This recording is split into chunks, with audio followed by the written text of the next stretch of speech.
Hey, welcome back everybody to the channel. Thank you as always for joining me. So a lot of you may know I am a big numbers guy. All of my job kind of revolves around numbers, so I always have been dealing with them and I really love numbers. It's not for everybody, but I certainly enjoy them. And so the other day for fun, which is crazy, I was just running some numbers on the Audi R8 and specifically the depreciation value on this car. Now, most of you guys know that the Audi R8 that I purchased is a one owner. The individual owned it for 10 years and he put like 9,958 miles, something like that. Let's just cap it off at 10,000 miles over a 10-year span. So about 1,000 miles a year. And it's crazy because I made a video talking about the most expensive cost of an exotic, and it's certainly depreciation. And this is no different. I'm actually gonna go over this with you, and we're gonna break down what this guy's cost per mile to own this vehicle is. And guys, it's crazy. It just was kind of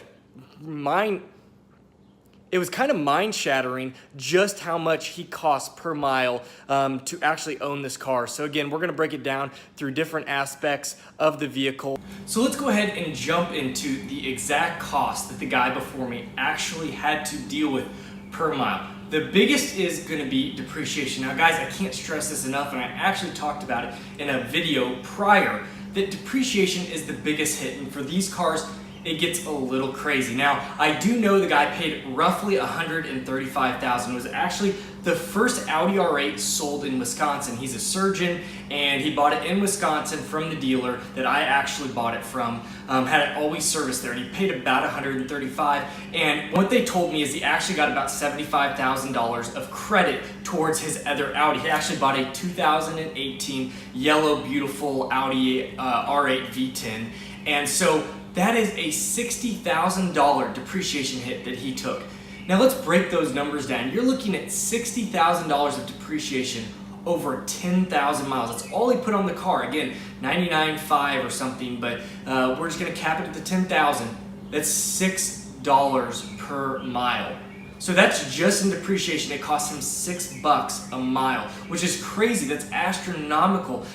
You know, those are the numbers that really add up your cost of ownership, and they're numbers that I hope I never get anywhere near. I can't afford that type of depreciation. Now, the car will depreciate some, but he took that initial brunt. This car, unless it's wrecked, totaled, has terrible history, and all of this other different things, it's probably never going to be worth under 50 unless I put, again, maybe 100,000 miles on it. This car now, having just about 10.5 on it, is worth a lot more than just like $50,000. So I should be close to keeping that depreciation at a minimum.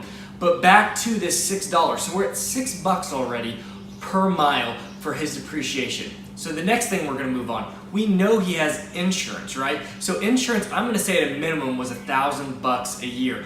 Even if you have a good record, have just decent insurance, you're looking at least $1,000. Mine is definitely over that, and I'm going to make a video talking about what my insurance and all my costs are. But that's again for another video. But let's just say he only had $1,000 a year for insurance.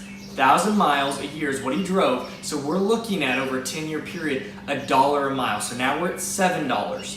The next thing is gas. You're looking at least $3 a gallon for premium, and then you take maybe 15 to 17 miles a gallon. At least 15 cents a mile is probably what it cost him in gas. So now we're at $7.15. So we're at $7.15, and we haven't even hit his other costs. And I have all of his service bulletins, I have all of the costs and all of his scheduled maintenance that he went through. And he actually has gone all the way through 55,000 miles of scheduled maintenance. There's a 10, a 25, a 35, a 45, and a 55. Now remember, he went by time, and so I actually have all of the costs to him, and he averaged close to, with all of his costs, about $2,000 a year, and that's because he did tires probably more often than he did. He really went above and beyond. He probably spent more than he ever should have, but I guess for him, money wasn't a big deal because it sure cost him a lot to own this car. So at $2,000 a year is what I averaged out his cost to own this car. At 1,000 miles, that's another $2. So now we're at $7.15 per mile. There may have been some other costs that I'm not aware of, but at $9.15 per mile, that's a ton. That is a huge expense. I'm guessing by the time you round up some of the additional costs that he may have had, I think he did some other things with it.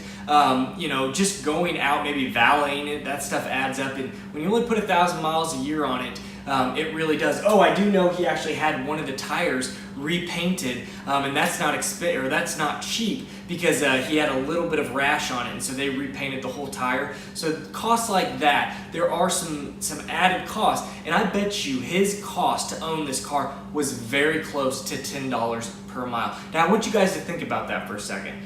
$10 per mile. Going into town and coming back, a 20-mile trip, let's say it's 10 miles into town, 10 miles back, that's 20 miles at $10 a mile, $200. Guys, I can't even fathom. I would die if that's what my cost of ownership was. I'm not saying it can't be that. If my engine goes out, it's crazy. I don't even want to think about that.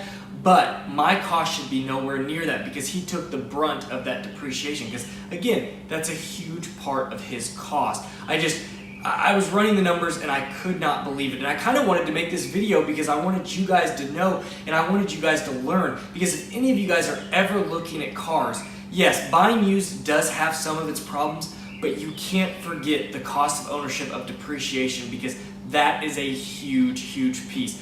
$10 a mile, no thank you. I love this car, but I'm not paying $10 a mile to own the car if I don't have to.